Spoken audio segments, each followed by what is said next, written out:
Hey everyone, welcome to our YouTube channel Prem ji physics classes, जहां पढ़ते हैं फिजिक्स को बहुत ही कॉन्सेप्चुअल तरीके से। प्यारे बच्चों, आज का जो हमारा वीडियो लेक्चर है इसमें हम पढ़ेंगे किरचॉफ्स लॉ के बारे में। ठीक है, 1845 में किरचॉफ्स ने 2 लॉज दिए थे ताकि किसी भी कॉम्प्लिकेटेड सर्किट को हम क्या करें, आसानी से सॉल्व कर सके। ओके, इससे पहले कि हम टॉपिक पर आए, आप हमारे चैनल पर यदि नए हैं तो हमारे चैनल को ज़रूर सब्सक्राइब कीजिए, इसे लाइक कीजिए ताकि ये यूट्यूब के जंगल में कहीं खो ना जाए वीडियो, इसलिए। और इसको शेयर करना मत भूलिए, ओके, अपने फ्रेंड्स से, ताकि ज़्यादा से ज़्यादा लोग से क्या हो सके, लाभान्वित हो सके। ओके, तो सबसे पहले हम क्या करें, किरचॉफ्स के फर्स्ट लॉ को समझते हैं। ओके, किरचॉफ्स का फर्स्ट लॉ जो है उसको किरचॉफ्स करंट लॉ भी बोलते हैं, किरचॉफ्स जंक्शन लॉ भी बोलते हैं। ठीक है, अब Kirchhoff's current law, junction law, जो आपने law of conservation of charge पढ़ा है ना, उसी पर बेस्ड है।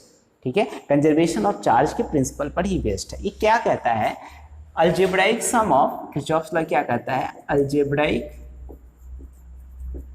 सम ऑफ ऑल करेंट्स, जितने भी करेंट्स हैं meeting at a junction, meeting at a junction will be always equal to, always equal to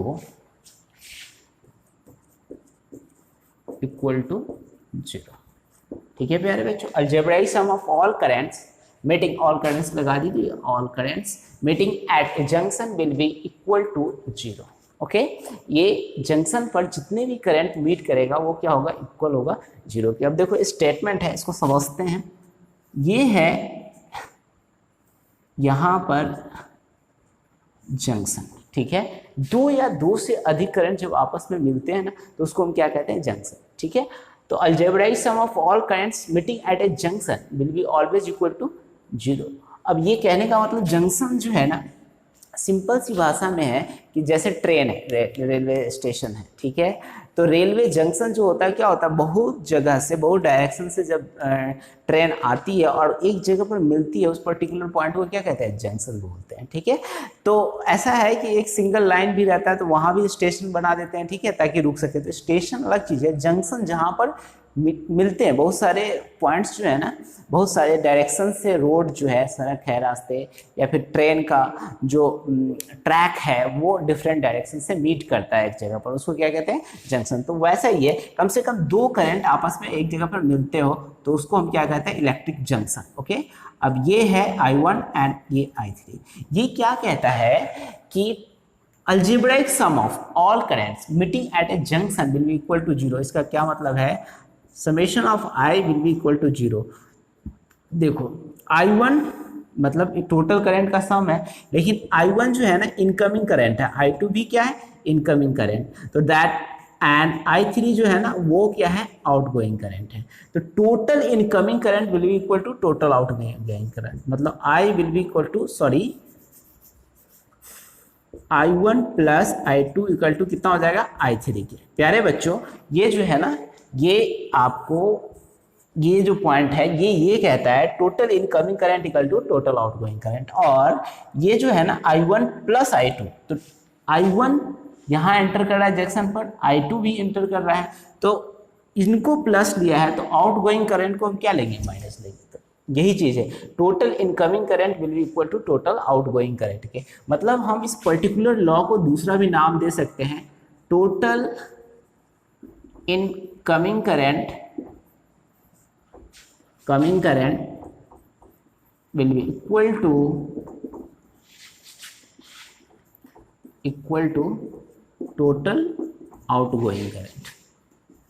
ठीक है, outgoing current, total incoming current will be equal to total outgoing current. Okay, तो यही है I1 plus I2 equal to I3। यहाँ है Kirchhoff's first law, ये Kirchhoff's current law बोलते हैं। अब देखो ये जो लॉज है, this is based on the principle of conservation of charge, पहले ही बता दिया मैंने। देखो इसमें क्या होगा कि ये जो I1 है इसको क्या लिख सकते हैं, Q1 upon T plus Q2 upon T equal to क्या हो जाएगा, Q3 अपॉन टी। ओके, अब ये जो है ना यहाँ पर Q1 Q incoming equal to Q outgoing, यही है Q incoming equal to Q outgoing, T1 ये सब तो कैंसिल हो जाएगा। तो जितना चार्ज जो है ना इस पर्टिकुलर जंक्शन पर आएगा उतना ही चार्ज क्या होगा, जाएगा भी। तो इसी को तो बोलते हैं कंजर्वेशन ऑफ चार्ज। समझ में आई बात है, मतलब केसीएल क्लियर हुआ। केसीएल क्या है, it is based on the principle of conservation of charge. मतलब यहाँ पर नोट देके ये बात लिख लो या और एरो देके, ये तो तुमको प्रिंसिपल याद रहेगा। Laws okay, algebraic sum of all currents meeting at a junction will be equal to 0। A junction की जगह पर इलेक्ट्रिक जंक्शन बोल दो, इलेक्ट्रिक जंक्शन, जंक्शन जहां पर करंट मिलते हैं। अब देखो इलेक्ट्रिक करंट मिलते हैं, ओके नोट देखिए, it is based on the principle of conservation of charge. ये चार्ज के कंजर्वेशन के प्रिंसिपल पर बेस्ड है, ओके इसी को बोलते हैं किरचॉफ फर्स्ट लॉ। समझ में आई बातें इतनी। अब किरचॉफ फर्स्ट लॉ जब समझ में आ गया तो हम इस पर बेस्ड ना, ये तो सारे चीज लिख लो, अब हम इसको रफ करते हैं और इस पर बेस्ड एक न्यूमेरिकल सॉल्व कर लेते हैं ताकि ये कंसेप्ट हमारा क्या हो जाए, क्लियर हो जाए। ओके तो इसको रफ करते हैं और इस पर बेस्ड न्यूमेरिकल सॉल्व करते हैं। जस्ट फर्स्ट क्वेश्चन क्या कहता है, यहाँ पर 2 एम्पियर करंट है, ये क्या है 3 एम्पियर करंट, 2 एम्पियर 3 एम्पियर, और यहाँ पर क्या है ये एक्स है। यहाँ से ये जो है ना ये 1 एम्पियर का करंट यहाँ से आउट बाहर होता है, सिंपल। यहाँ y है और यहाँ से 2 एम्पियर का करंट एन होता है, ये y है।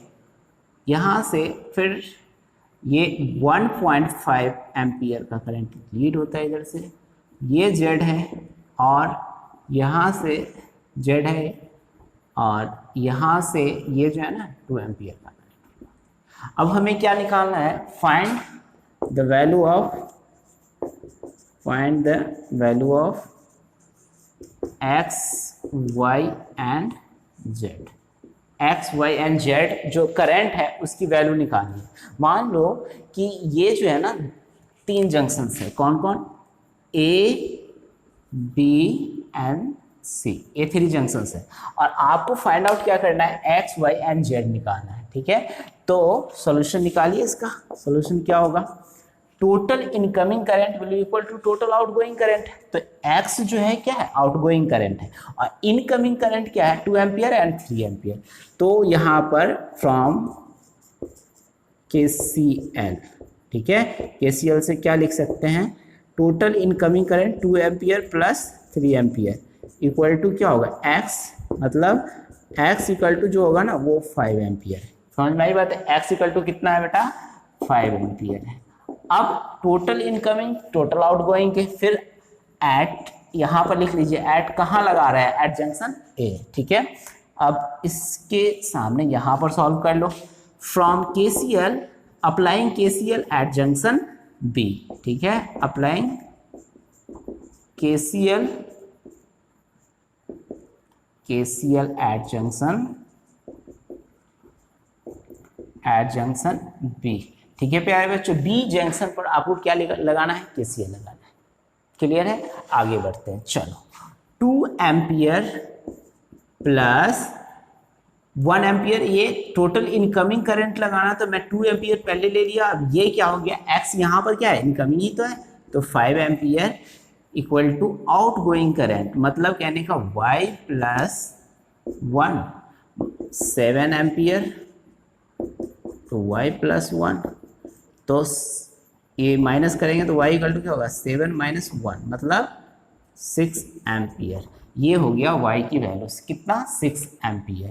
तो 6 एम्पियर तो यहाँ समझ में आ गया। अपन आगे बढ़े, 6 एम्पियर के बाद ये है 6 एम्पियर। अब यहाँ पर जो है ना अगेन अप्लाइंग KCL, फिर से हम KCL कहाँ लगाएंगे, एट जंक्शन सी पर, क्योंकि Z की वैल्यू निकालनी है। किसकी निकाली है, Z की। तो applying KCL at junction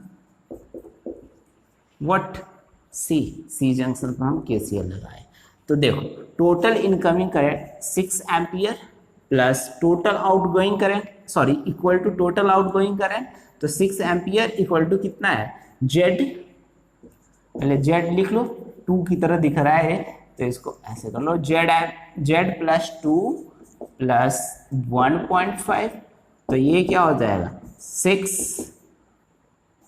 3.5 plus Z और 6 माइनस 3.5 प्यारे बच्चों, ठीक है 6 माइनस 3.5, तो अब इसको माइनस कीजिएगा तो कितना होगा ये 0.5 पॉइंट, यहाँ पर है कितना 5, तो 5 माइनस 3 तो कितना हो जाएगा 2.5 एम्पियर। क्लियर है, ये है आंसर आपका जेड का।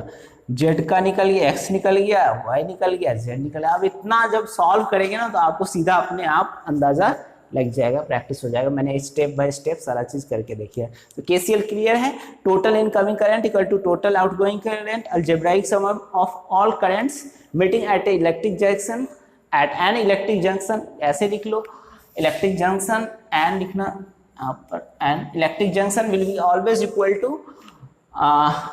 टू 0 होगा, ठीक है। तो ये स्टेटमेंट क्लियर, ओके। अब हम क्या करेंगे, केवीएल पढ़ेंगे। सबसे पहले इसको रफ करते हैं फिर केवीएल पढ़ते हैं। प्यारे बच्चों, एक किरचॉफ सेकेंड लॉ है, इसी को किरचॉफ वोल्टेज लॉ या केवीएल बोलते हैं।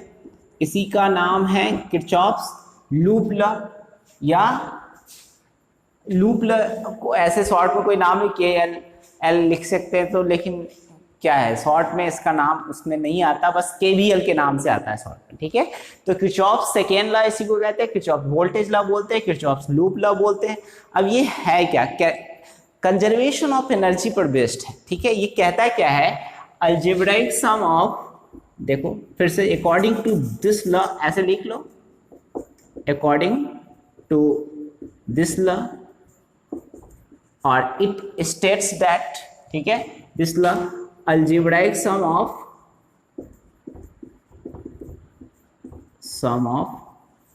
changes in potential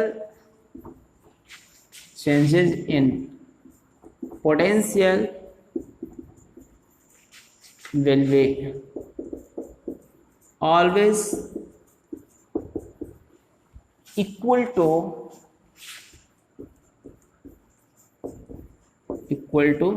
0 in any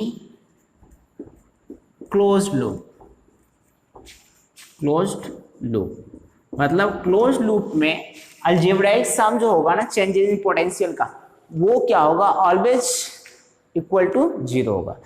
potential के चेंज का जो सम है किसी क्लोज्ड लूप में क्या होगा, ऑलवेज इक्वल टू 0। और करके लिख सकते हो, algebraic sum of EMF of cells will be equal to, ऐसे लिख सकते हो डायरेक्ट, अलजेब्राइक सम ऑफ, इसको थोड़ा सा लिखते हैं फिर सर्किट से समझेंगे तो आसानी होगी इसको समझने में, ठीक है। Algebraic sum of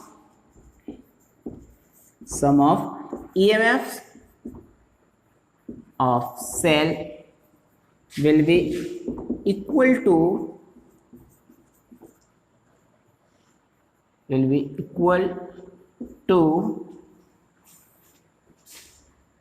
changes in potential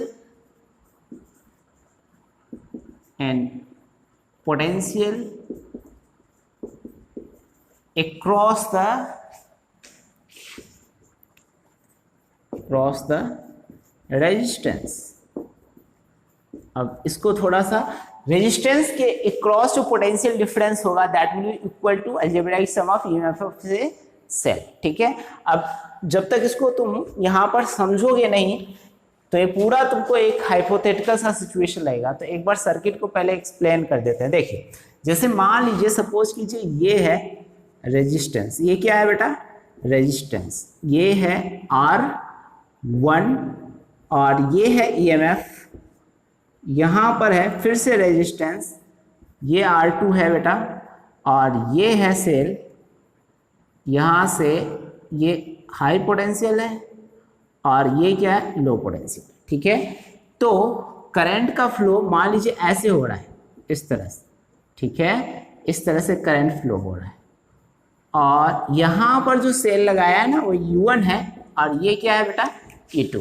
तो I करंट पूरे सर्किल में फ्लो हो रहा है। अब इसको हमको इस लॉ के अकॉर्डिंग लिखना है, केवीएल के अकॉर्डिंग। अब देखिए केवीएल के अकॉर्डिंग जब लिखेंगे तो A B C and D, तो in loop A B C D A में, ठीक है। अब देखो ए बी ये सेल है, इसमें हमको चेंज इन पोटेंशियल निकला है, तो ऐसे मैं मूव कर रहा हूं, इसको क्या कहते हैं क्लॉकवाइज। तो होता क्या है, ये लो पोटेंशियल है और ये हाई पोटेंशियल है। तुम मुझे बताओ, हम चेंज निकालना चाहते हैं तो फाइनल माइनस इनिशियल करेंगे, तो वी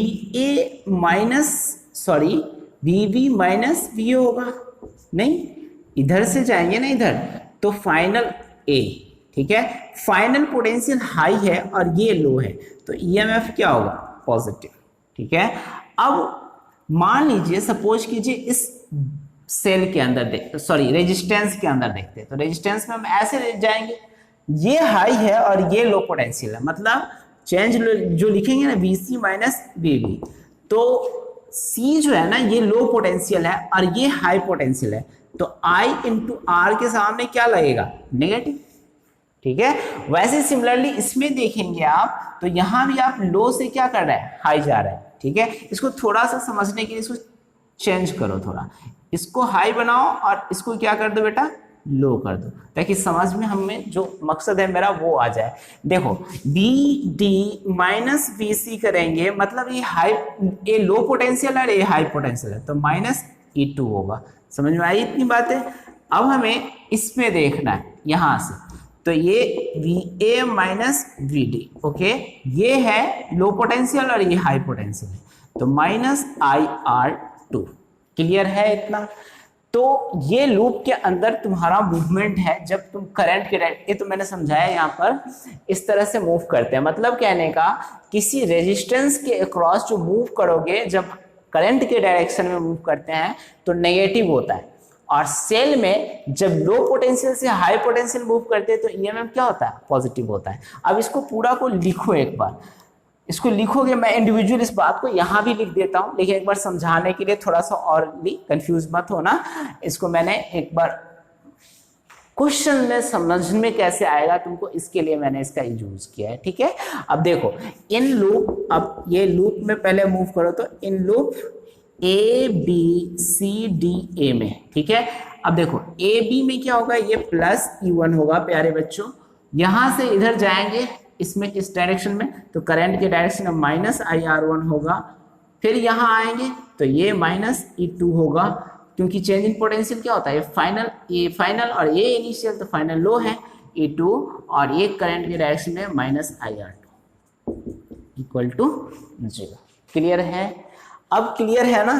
तो ये तो पहला स्टेटमेंट था कि according to this law algebraic sum of changes in potential will be always equal to 0 in any closed loop। किसी भी क्लोज लूप में लॉ के पहले, जैसे हमने पहला जो लॉ लिया था ना, उसमें भी आप लिख सकते हैं ऐसे, वैसे डायरेक्ट मैंने वहां लिख दिया था algebraic sum of current will be equal to 0, लेकिन वहां स्टेटमेंट ऐसे लिखते हैं लॉ का, it states that or according to this law, ठीक है। तो ये लूप जो है ना, यहाँ पर इसको लिख सकते हैं E1 minus E2 equal to IR1 plus IR2। Clear है इतना, कोई दिक्कत वाली बात नहीं ना।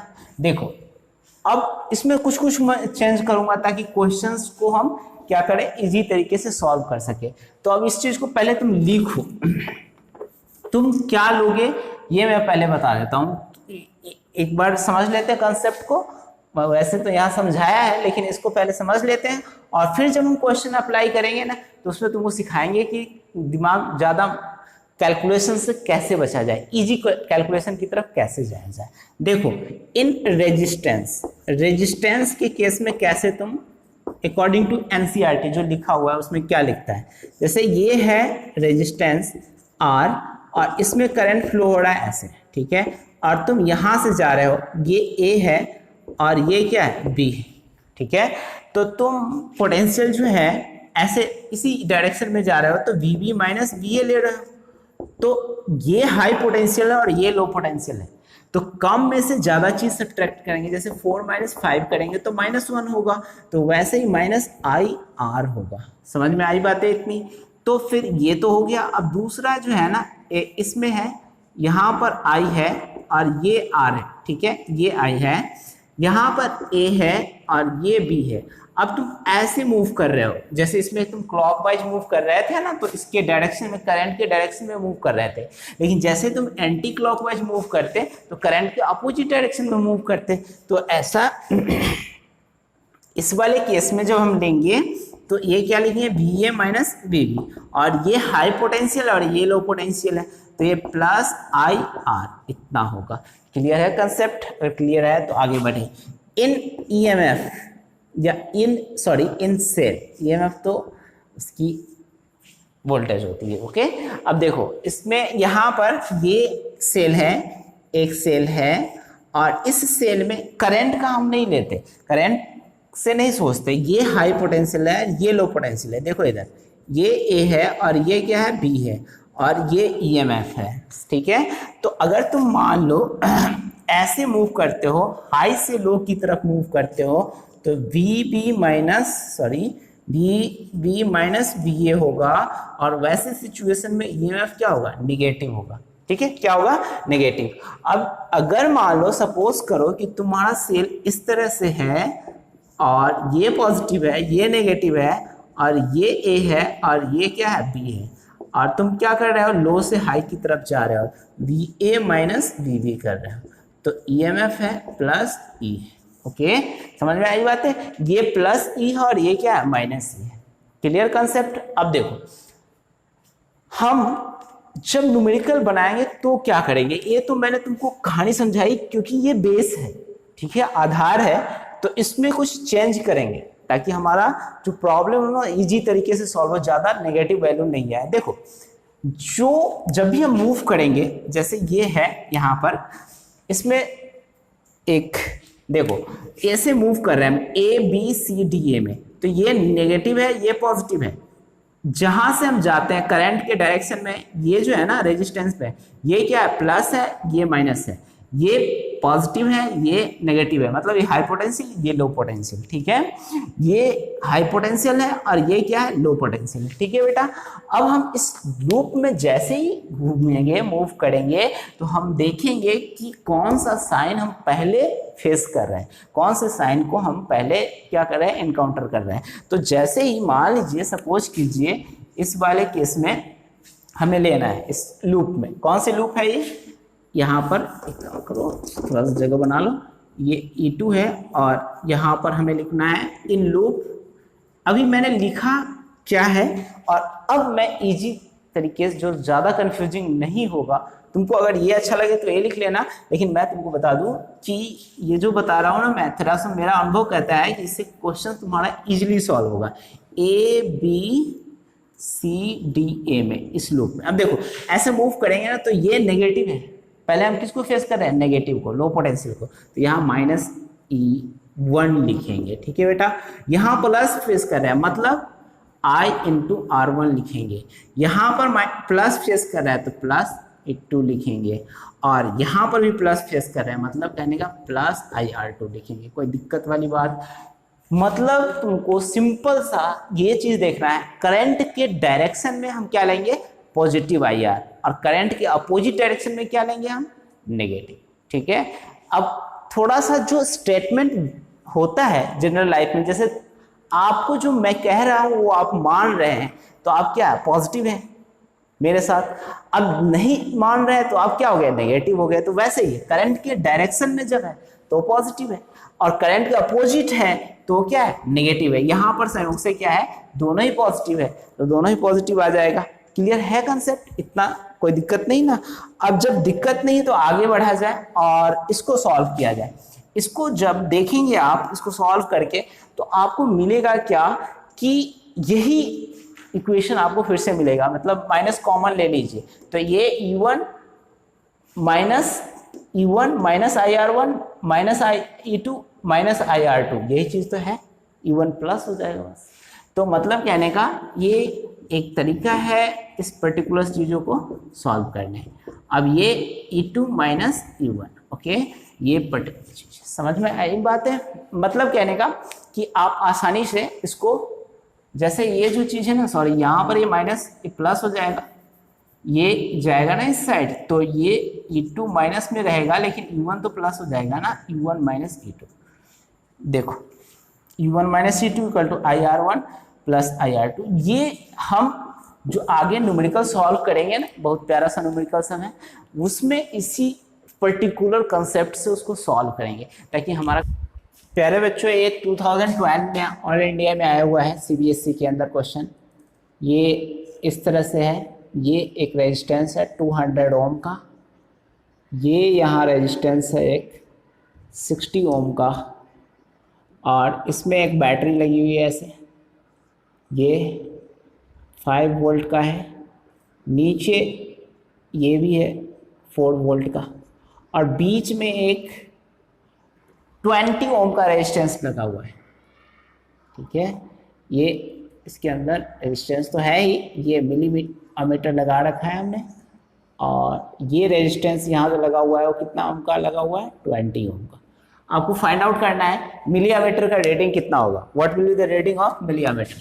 ठीक है, what will be the rating of millimetre. ठीक है, मिलीमीटर का रेटिंग कितना होगा ये निकालना है। सॉल्यूशन पढ़ाइए और देखिए इसको, देखिए ये जो है ना I1 है, और यहाँ है ये I1 है, और ये है I2, और इस दोनों को ऐड करेंगे तो कितना होगा, I1 प्लस I2। ठीक है, और ये I1 प्लस I2 है यहाँ पर, यहाँ से ये करंट जो पास करेगा इसको तो I1 आएगा ही।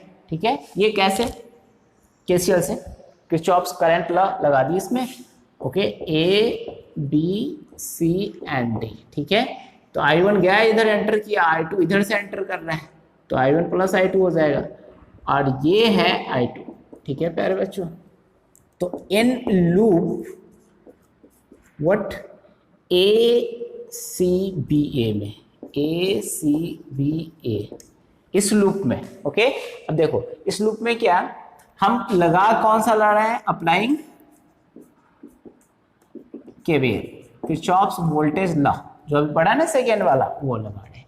तो इसको जब लगाएंगे ना, तो इसमें एंटर करो, इसमें 20, देखो हाई पोटेंशियल से पॉजिटिव से नेगेटिव, तो ये हाई को पहले एंटर का, पॉजिटिव को पहले फेस करते हैं, तो 20 इंटू I1 प्लस I2। ठीक है, और यहाँ आए तो कितना हो जाएगा, प्लस 60 इंटू I1।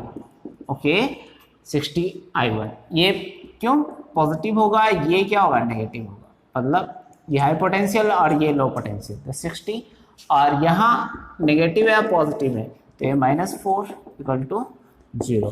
तो 20 I1 plus 20 I2, okay, plus 60 I1 equal to 4, और 20 I1 एक करेंगे तो क्या हो जाएगा, 80 I1 plus 20 I2 equal to 4। ये इक्वेशन नंबर फर्स्ट है प्यारे बच्चों। फिर in loop, again in loop किसमें, ये तो हो गया ACBA हो गया। अब हमें क्या कैसे मूव करना है, ये मूव करी मैंने क्लॉकवाइज। ठीक है, ACBA, अब ये क्लॉकवाइज मूव करी, तो अब इसमें हम चाह रहे हैं फिर से क्लॉकवाइज ही मूव करें। आप चाहे तो एंटी क्लॉकवाइज भी मूव कर सकते हैं, इसमें कोई प्रॉब्लम नहीं है, बट हम यहाँ चाह रहे हैं कि क्लॉकवाइज मूव करें। अब क्लॉकवाइज हमने मूव करा इसमें, अब यहाँ पर किसमें, ADCA में। ओके, अब देखो ये इधर कौन सा फेस पहले तुम मीट करोगे, अगर ADCA जाओगे तो पॉजिटिव, तो प्लस भाई, उसके बाद यहाँ से ये इधर की तरफ जाओगे तो ये लो पोटेंशियल है, ये हाई पोटेंशियल है, तो -200 इंटू I2, और यहाँ से इसमें आएंगे इधर, तो ये नेगेटिव होगा, ये -20 I1 प्लस I2। ठीक है प्यारे बच्चों, और ये 0। Okay, according to KVL। फिर इसमें भी हम क्या अप्लाई कर रहे हैं, KVL, ठीक है, अप्लाइंग KVL। ओके प्यारे बच्चों, 5 plus 200I2 plus 20I1 plus 20I2। Okay, और इसको सॉल्व करेंगे तो कितना हो जाएगा, 220I2, पहले तो I1 का लिख लीजिए, पहले 20I1 plus 220I2 equal to 5। Okay, ये इक्वल टू कितना हो जाएगा बेटा, 5। ये इक्वेशन नंबर कितना हो जाएगा, 2। ये इक्वेशन नंबर 2 हो गया। अब हमें क्या करना है, यहाँ से अमीटर की रीडिंग निकाली, इसको लिख लो इधर, मिली अमीटर। ओके, अमीटर की रीडिंग निकाली आपको ये। अब इसको दोनों को सॉल्व करना है, दोनों को सॉल्व करिएगा। 1 माइनस 2 इंटू 4, नहीं 4 से मल्टीप्लाई करेंगे 80 हो जाएगा ये 4। ओके, तो 80I1 plus 20I2 equal to 4, and 4 जो है ना 80I1 plus 880I2 equal to 20। Okay, ये ऐसे, अब ये कैंसिल हो जाएगा यहाँ पर, तो ये हो जाएगा माइनस का 860I2, माइनस करें तो minus 16I2 equal to minus 16 upon 60, तो ये हो जाएगा 16 अपॉन 860। तो ये इतना एम्पियर हो जाएगा प्यारे बच्चों। अब ये I2 की वैल्यू किस में रख दें, इसमें I1 में। तो putting the value of I2 in equation, putting the value of I2 equal to 16 upon 860 in equation what, 1 में अगर पुट करें तो 8I1 plus 20I2 16 upon 860। Okay, equal to कितना हो जाएगा इधर 4। ठीक है, तो ये I1 है, इसको 80I1 प्लस इसको सॉल्व करिएगा ना, तो ये हो जाएगा 43, मतलब 16 अपॉन 43 और 4। ओके, तो ये I1 है इतना, 80I1 equal to 4 minus 16 upon 43, ये हो जाएगा 80I1 इक्वल टू, इसको सॉल्व कीजिए, वैसे इसको सॉल्व करिएगा, 4 3 जा 12, 16 17 माइनस 1 और यहाँ पर 16 अपॉन 43। ओके, तो ये इसको सॉल्व करेंगे तो कितना हो जाएगा, ये देख लीजिए, ये I1 है 6, ओके, माइनस हो जाएगा, और यहाँ पर कितना होगा 15 अपॉन 143। ओके, ये हो जाएगा यहाँ, और ये I1 की वैल्यू निकालनी है, तो I1 इक्वल टू कितना हो जाएगा 156 अपॉन 43 इंटू 80। अब ये I1 इक्वल टू जो होगा 39 अपॉन 880, इसको सॉल्व करेंगे ना तो ये इतना वैल्यू आपको आएगा। ठीक है, 39। ओके, करूँ सॉल्व या फिर हो जाएगा, ये हो जाना चाहिए आपसे। और यहाँ पर 880 नहीं 860 आएगा। ठीक है, 860।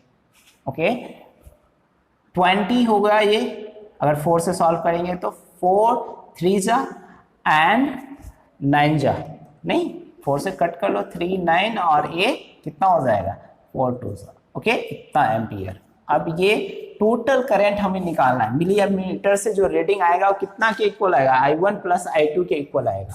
तो reading of milliammeter, reading of milliammeter की रीडिंग जो होगी वो कितनी होगी, तो वो I1 प्लस I2 के इक्वल होगी, और इसको सम करोगे ना तो 11 अपॉन 860 आएगा, इतना अमीटर आएगा। और मिली में कन्वर्ट करेंगे तो 860 मिली 10 की पावर -3 होता है, तो ये मिली अमीटर हो गया। ठीक है प्यारे बच्चों, इतना क्लियर है। तो ये हो गया क्वेश्चन नंबर फर्स्ट। अब क्वेश्चन नंबर सेकेंड करेंगे। ठीक है, इस पर बेस्ड।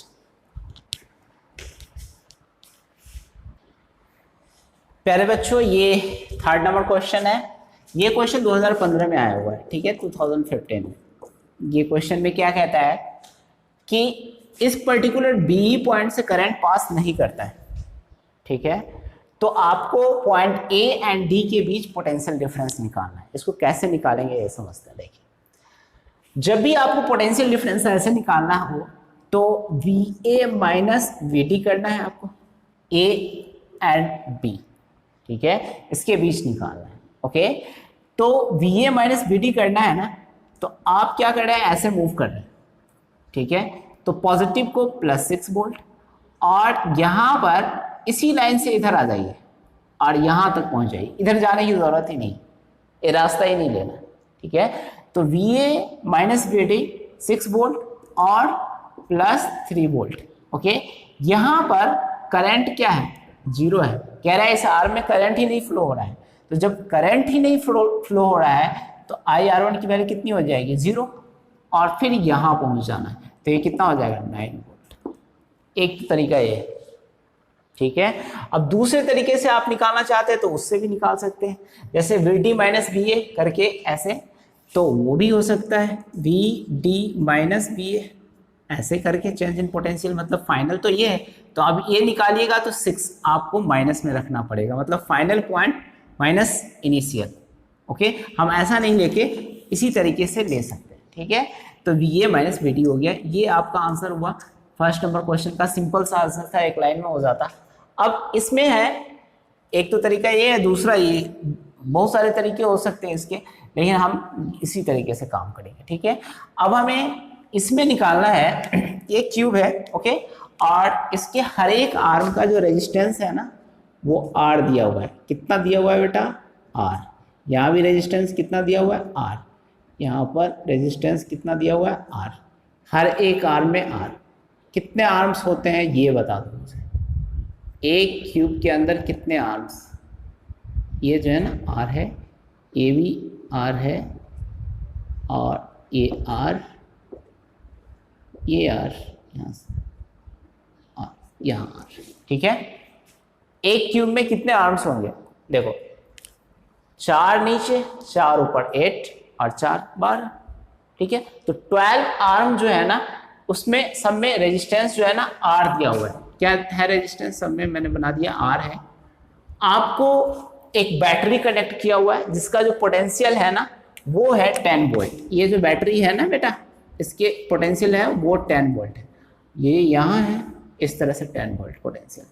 आपको बताना है कि इसका इक्विवेलेंट रेजिस्टेंस कितना होगा and at the same time हर एक आर्म से करंट कितना पास करेगा, मतलब टोटल करंट की वैल्यू कितनी होगी, ऐसा कह लो। टोटल करंट लिख लो, टोटल करंट की वैल्यू कितनी होगी। देखो, फाइंड द इक्विवेलेंट रेजिस्टेंस, क्या निकालना बेटा, equivalent resistance of the given combination, of the given combination. दिए हुए कॉम्बिनेशन का क्या करना है आपको, इक्विवेलेंट रेजिस्टेंस निकालना है। ओके, अब यहां पर find the equivalent resistance and also and total current through the circuit, passing through the circuit, ठीक है, पासिंग थ्रू द सर्किट। इस सर्किट पर टोटल करंट कितना पास करेगा ये भी बताना है। चलिए सॉल्यूशन है यहाँ पर, ये जो है ना हम क्या करेंगे, KVL लगाएंगे यहाँ पर, किसमें, देखो A B C G X and Y, ये 2 आर्म बना, यहाँ पर 2 पॉइंट ले ली। तो अप्लाइंग KVL इन लूप, इस लूप में A B C G X Y में आपको क्या करना है, KVL लगाना। तो चलो मूव करो। मैं मान रहा हूं कि इसमें 3I करंट जा रहा है, तो I तो इधर जाएगा, I इसमें जाएगा, फिर I ऊपर जाएगा, ठीक है। तो ऐसे मूव करेंगे तो ये I हो गया और ये क्या हो गया, I/2 है, और ये भी क्या है, I/2 है, और इस R में आएगा तो कितना हो जाएगा, I हो जाएगा। अब ऊपर में भी ऐसे ही बटेगा, हमें ज़्यादा उससे मतलब है नहीं, बस इस पर्टिकुलर लूप में करंट का डिवीजन कैसे होगा वो लेना है। देखो 3I हमने क्यों लिया है, ठीक है, ताकि हमारा कैलकुलेशन क्या हो सके, इजी हो सके। इसलिए हम चाहते तो 4i भी लेते, लेकिन उसका डिवीजन क्या हो जाता है 4/3 ऐसे, और उसका फ्रैक्शन में आ जाता, कॉम्प्लिकेटेड हो जाता। देखो करना क्या है, अब इस लूप में तुम मूव करोगे ना, तो पहले तो तुम क्या है हाई पोटेंशियल से लो, तो ये प्लस लिखोगे, मतलब करंट के डायरेक्शन में तुम क्या ले रहे हो, पॉजिटिव, प्लस यहाँ पर ये प्लस फिर माइनस, तो AI/2 इंटू आर, फिर सामने प्लस I इंटू आर, और ये है यहाँ पर माइनस आएगा तो -10 = 0। ठीक है, तो ये इसको सॉल्व करेंगे तो 5IR/2 = 10। अब हमें क्या करना है कि I की वैल्यू निकाल लेंगे, किसके टर्म में, R के टर्म में। तो I = 20/5, 5 जो है ना नीचे आ जाएगा इंटू R, ये I है तो नीचे आएगा R, तो 4/R, ये सही है। ओके, तो इतना हो जाएगा R की वैल्यू, मतलब 4/R इतना हो गया I। अब I तो पता चल गया हमें, अब हमें क्या करना है, जैसे I = हम जानते हैं EMF/R इक्विवेलेंट, जितना इसका इस पूरे सर्किट का इक्विवेलेंट रेजिस्टेंस होगा EMF में डिवाइड कर देंगे, वही तो करंट देगा। तो टोटल करंट कितना है, सॉरी 3I मतलब टोटल करंट। अब टोटल करंट जो है ना 3 × 4/R, I की वैल्यू, टोटल करंट तो 3I है और I की वैल्यू कितनी है 4/R, तो ये हो जाएगा EMF की जगह पर कितना लिखे बेटा 10R इक्विवेलेंट।